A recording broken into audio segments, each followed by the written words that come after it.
já de volta, gente, ao vivo e em cores. Obrigado pelo carinho, obrigado pela sintonia. É bom demais estar com você. Seja sempre bem-vindo à nossa super programação. Hoje, os cuidados que devemos ter para com o nosso coração. Com o Dr. Aloysio Marque da Rocha, médico cardiologista e também professor de cardiologia da PUC. Aceitou nosso convite que brilhantemente está respondendo todas as nossas dúvidas sobre como cuidar bem desse símbolo do amor que é o coraçãozinho. Aliás, todo o nosso cenário aqui hoje repleto de coração. Para alertar, para chamar a sua atenção que é necessário cuidá-lo, não só da parte afetiva, mas esse órgão que é fundamental. Doutor, vamos lá para Marica, no Rio de Janeiro. É a Regina Célia dos Santos da Silva. Dona Regina, Deus abençoe a senhora, muito obrigado pela participação, viu? Ela diz assim, opa, eu tenho prolapso da válvula mitral, invejosa, né? Prolapso da válvula mitral, tomo propanolol, 40 mg. E ultimamente tenho sentido muitas dores no peito, gostaria de saber se tem a ver, pois estou muito sedentária, minhas mãos e braços doem, gostaria se tem a ver com um problema, né? Quando eu falei invejosa é porque eu também tenho, viu, querida? Obrigado, viu? Daí, doutor, ela tem prolapso, toma, mas sente dores aí. Regina. Bom, Frei, como eu já falei do seu coração hoje, também da dona Regina, o prolapso válvula mitral normalmente é uma coisa simples, mas que em alguns casos pode ser alguma coisa mais grave. O propranolol é um remédio que neste caso deve ser indicado não porque a válvula precisa de um remédio. Porque quem tem esse prolapso é muito comum ter palpitação. Arritmias que são leves, não são graves, mas são incômodas. A pessoa sente o coração bater descompassado. Isso é incômodo e o propranolol a gente usa nesses casos para diminuir esse incômodo, não que isso seja grave. Agora, dores no peito, nos braços, cansaço, isso não deve ser por causa do prolapso, acho que precisa, talvez, mais condicionamento, mais exercício, mas não causaria essas dores no peito. Então, vá num cardiologista, dona Regina, se faz um exame completo, enfim, a bateria, e para a senhora começar a fazer pequenas atividades, pequenas caminhadas no quarteirão aí de sua casa, para que, né, movimento faz bem para o coração, movimentar-se faz bem para o coração, viu? Com segurança, né? Com avaliação Isso, clínica. exatamente, por isso que passar num cardiologista antes. O Jefferson Fernando de Almeida, de Garanhuns, Pernambuco. Obrigado, Jefferson, representando o Garanhuns, que eu conheço, já fui aí, viu, Jefferson? Sopro no coração, pode fazer, ele tem sopro no coração, pode fazer, ou quem tem, pode fazer doação de sangue? Quer saber se pode dar alguma complicação? Quais os cuidados que ele deve ter para conviver com esse problema, ou seja, o sopro no coração? Bom, como eu disse anteriormente, o sopro é uma manifestação, é um ruído que a gente ouve quando examina o paciente. E existem diversos tipos de sopro. Tem sopros que são normais ou que não trazem risco, até sopros muito graves. Então, você precisaria procurar o seu cardiologista, ter uma avaliação clínica para identificar qual é a causa desse sopro, que tipo de sopro, qual é a causa. E aí sim, se tiver uma cardiopatia, alguma doença grave, não pode doar sangue.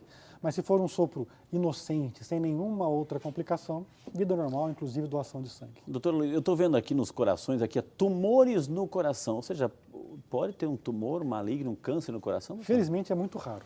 Então a gente já tem problemas de sobra no coração e tumor não é um problema frequente. E quando tem, na maioria das vezes são tumores benignos.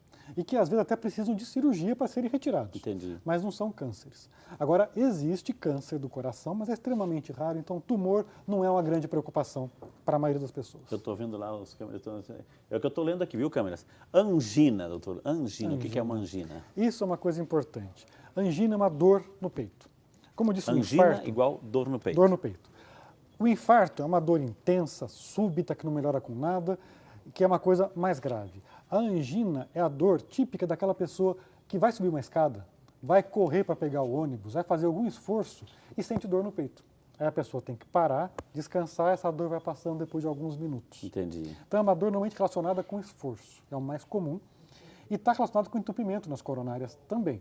Não entupimento agudo, grave, como é do infarto, mas entupimento progressivo dessa placa que vai crescendo, uma hora ela limita a passagem do sangue. E na hora do esforço, o coração também precisa de mais sangue. Todo organismo precisa, mas o coração bate mais rápido, bate mais forte, precisa de mais sangue. O sangue não chega porque tem entupimento e dá dor. Isso é angina. Isso é uma angina. Isso é um sinal grave que pode, quem tem isso pode ter infarto, pode ter outras coisas. Então quem tem angina precisa procurar um cardiologista também. Coração fraco, doutora, assim, a Francisca Aparecida Verdelho, de Presidente Venceslau, São Paulo. Obrigado, Ana Francisca. O que significa coração fraco e qual o risco que se pode ter? Pois o coração de minha mãe está ficando inchado, né? E com o batimento fraco, né? Existe coração fraco, doutora? Existe. Não é a bradicardia. Não é a bradicardia, aí é a força de contração. É o que eu estava dizendo da insuficiência cardíaca. Várias doenças do coração, hipertensão, diabetes, infarto, problema nas válvulas, doença de Chagas, podem enfraquecer o coração. Ele fica mais fraco, ele bombeia com mais dificuldade e habitualmente ele fica mais inchado. O tamanho dele aumenta e ele fica mais fraco. E a consequência mais comum disso é cansaço, falta de ar, principalmente quando vai fazer esforço.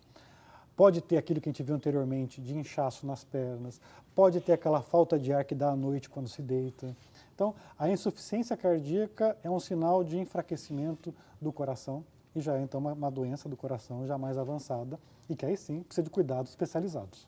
Doutor, eu outro dia vi uma matéria interessante assim, que a pessoa, né, era muito obesa, né? Uhum. E aí a pessoa estava muito tempo na cama, obesa, né?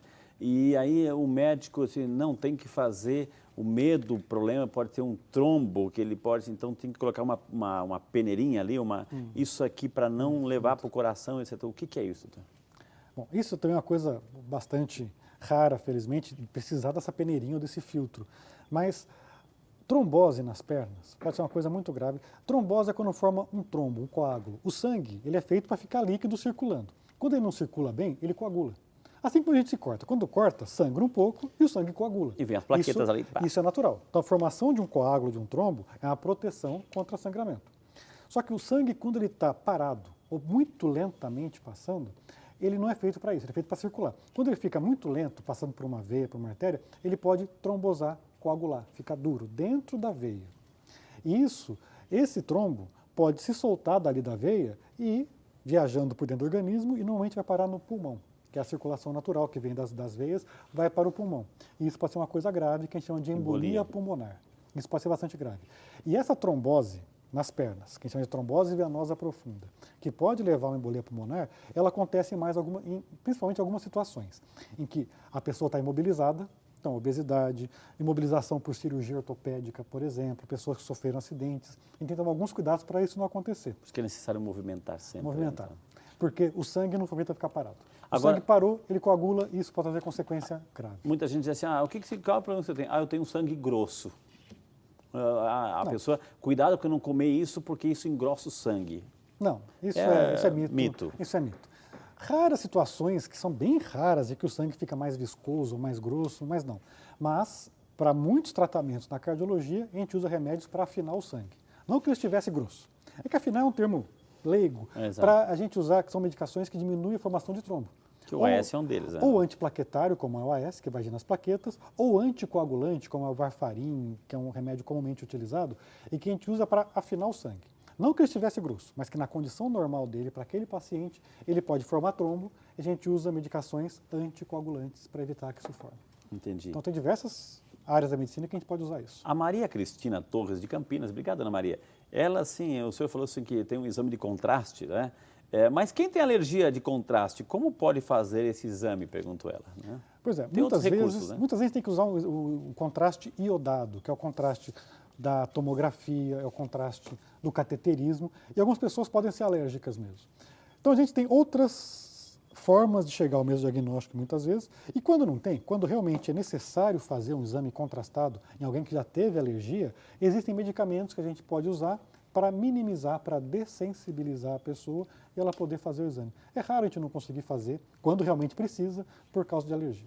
A nossa amiga Adelaide Piovesani, de Campinas, obrigado, dona Adelaide, ela fez um eletro recente e deu bloqueio do ramo esquerdo. Ela quer saber o que significa isso, se é grave, está perguntando. Bloqueio do ramo esquerdo. Fez um eletro. Fez um eletro. Essa é uma das alterações que a gente pode encontrar no eletrocardiograma, que é o exame simples de rotina que a gente usa, e significa que uma região do coração, que é essa do ramo esquerdo, está mais lenta a passagem do estímulo elétrico.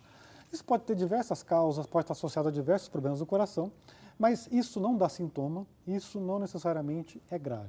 Seria juntar, isso não sente nada, quem tem isso não sente nada, mas ao analisar o eletro a gente enxerga essa alteração. Mas sim, quem tem um bloqueio de ramo esquerdo precisa ser avaliado para ver o que está causando isso. Pode ser pressão alta, pode ser diabetes, pode ser problemas coronários, então precisa de uma avaliação. Mas isso isoladamente não é grave. Vamos lá para Ribeirão das Neves, Minas Gerais, é a nossa amiga Maria das Dores Silva. Obrigado, dona Maria das Dores, Deus abençoe a senhora. Ela gostaria de saber se a ansiedade e a insônia podem trazer problemas de coração e se pode ser de família, algo genético também, doutor. Ansiedade e insônia. Ansiedade é um problema muito frequente ultimamente, né, Frei? Você deve estar bem familiarizado com isso. A ansiedade, ela traz uma série de sintomas que podem ser confundidos com problemas do coração. Quem tem ansiedade tem palpitação, o coração dispara, tem dor no peito, tem falta de ar. Tudo isso pode ser confundido com problemas do coração. Na maioria das vezes, quando isso acontece, precisa fazer uma avaliação clínica com um cardiologista, afastar problemas físicos do coração e, quando necessário, encaminhar para o tratamento da ansiedade. A ansiedade tem tratamento. Nem todo mundo precisa tomar. Claro, E está ansioso porque vai fazer algum trabalho importante, um exame, uma viagem, né? Passar para uma consulta médica, Exato, gera né? ansiedade. Isso é normal, isso é uma reação. Né? Agora, tem pessoas que a ansiedade começa a atrapalhar a vida dela. Exato, e aí fez tratamento, e dá para se tratar. Psicológico, Quem é ansioso psiquiatra. tem mais problema no coração? Pode ter. Problemas emocionais podem aumentar o risco de problemas com o coração. Teve um estudo muito interessante chamado Interheart, feito no mundo inteiro e no Brasil, inclusive. Interheart. E pegaram as pessoas, chegaram infartando no pronto-socorro e compararam com quem não tinha infarto. O que quem infarta tem de diferente? Mostrou coisas que a gente já sabe. Pressão alta aumenta risco, diabetes, cigarro, a gente não comentou de cigarro, mas cigarro aumenta muito o risco de tudo, inclusive de infarto. Agora, uma coisa interessante, uma coisa que aumenta muito o risco de infarto é estresse. Estresse é uma coisa difícil de ser medida, mas um estresse muito importante, como uma perda de emprego, uma separação conjugal, a perda de um familiar próximo. Isso sim pode aumentar o risco de ter problemas com o coração. Que é um bombardeio interior, né, de tudo isso. Assim, precisa de ajuda espiritual, psiquiatra, psicológica, precisa de ajuda. Né, sem dúvida. E muitas vezes a gente precisa identificar se realmente tem alguma coisa com o coração ou se é uma reação natural a um evento desses. Por que o cigarro é tão prejudicial, maléfico? Primeiro que ninguém precisa fumar. Né? Cigarro não é necessário para a gente viver. Cigarro, isso são dados da Organização Mundial de Saúde. A principal causa de morte evitável no mundo é cigarro. Porque ninguém precisa fumar. Fuma porque acha bonito, porque é influenciado. Atenção aos fumantes do Brasil. A principal causa de morte evitável, se você tirar o cigarro, você salva muitas vidas.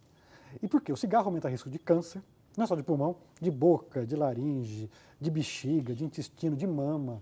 Aumenta câncer, aumenta risco de AVC ou derrame, aumenta risco de infarto. Então o cigarro faz mal em qualquer quantidade. Não é porque eu fumo pouco que não não só faz para o mal. coração, mas para a saúde, né? Ou seja, eliminar mesmo. Se quiser uma boa orientação, faz mal para o cabelo, para a pele e para os dentes. Então, além de fazer mal para a saúde, fica mais feio. Hein? Nossa. Gente, esse é o Vida e Saúde aí com o doutor Aloysio, médico cardiologista. Vou chamar o intervalo, temos mais um bloco ainda, aquela cerejinha agora fundamental, viu? E é claro, nosso momento de oração, onde eu quero rezar com você e por você. Não sai daí, a gente volta rapidinho, só para você.